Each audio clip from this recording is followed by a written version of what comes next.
The Big City by Pieter E Haumann. Part 1.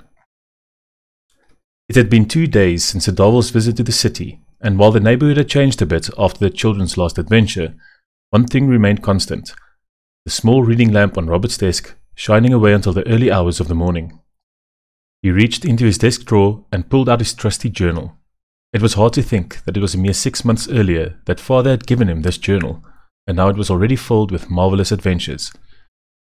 He scanned the index page. "The cursed diamond," he whispered. "Their very first adventure." He continued to scan the index and then stopped at the second to last entry, the golden egg. It was the peculiarly bland way in which their adventure ended that most pressed on his mind. He turned to the first page of that particular adventure and scanned the drawings he had made of the golden egg they had discovered, and of course, the small brass piece of metal contained within. Robert was still at his desk when Annie came barging into his room. She paused when she saw the boy bent over with his face stuck in the journal.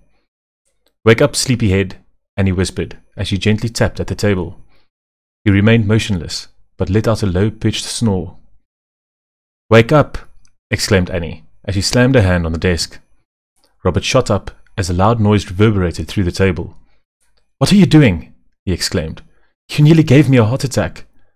"You overslept," said Annie, as she scanned the pages laid out in front of him. "And I see why." "I was just reading," said Robert, before hastily packing away his journal.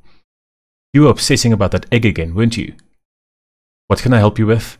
said Robert bluntly. "Mom said there was a surprise waiting for us in the living room," Annie said excitedly. "Hurry up." Robert let out a loud yawn and stretched his arms and legs. He was cramping from his awkwardly positioned slumber, but after a few joints cracked, he was awake, and followed his sister, who had skipped off towards the living room. "There you are," said Mother, who seemed to be dressed for a day out on the town. "What's going on?"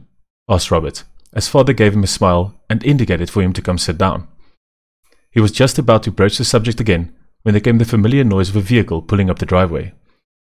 "Who's that?" asked Robert, as Annie jumped up and ran towards the front door. "It's the Bheles!" she exclaimed, as she flung the front door open and dashed towards Mr. Bheles' bakkie. "What are you doing here?" Annie exclaimed, as she pulled open the rear passenger door and helped Toomey out of his seat. "Welcome," said Mother, as she greeted Mr. and Mrs. Bheles and invited them inside.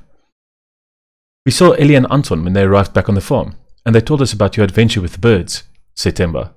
"When my parents heard about the fun you had, without us, they decided it was time to come and visit you guys in the city." "Well," said Robert, "this is definitely the best surprise I've had in a while." He extended his hand towards Temba, who met his in their typically determined fashion. "Wait until we show you the treehouse," said Annie, as she wrapped her arm around Toomey's shoulder and led her towards the house. "This really is a splendid treehouse," said Temba, as he and Toomey were shown around. "And you can see across the entire neighborhood from here," said Annie, showing them the telescope. "Anton told me that this was how you managed to solve the mystery surrounding some feather or something," said Temba. "That's a long story," laughed Robert, "but I'll tell you about it a little later." They spent the next few hours catching up on what had been going on in each other's lives. Temba made the first team in rugby and cricket, and Toomey was beginning piano lessons. Her fingers were still a little stiff, but the teacher said she showed great promise. "You'll strengthen up those fingers in no time," said Annie, who had developed her own routine of hand exercises to increase her grip whilst climbing. There was, of course, no definitive proof that the techniques worked, but she seemed to think so, which was good enough for the others. "Are you kids ready for dinner?" asked Mother from below the treehouse. "Mr. Bheles brought an entire rack of lamb, which we're going to braai over the grill." "That does sound delicious," said Annie, as they raced down the rope ladder to assist their fathers in getting the fire on the grill started.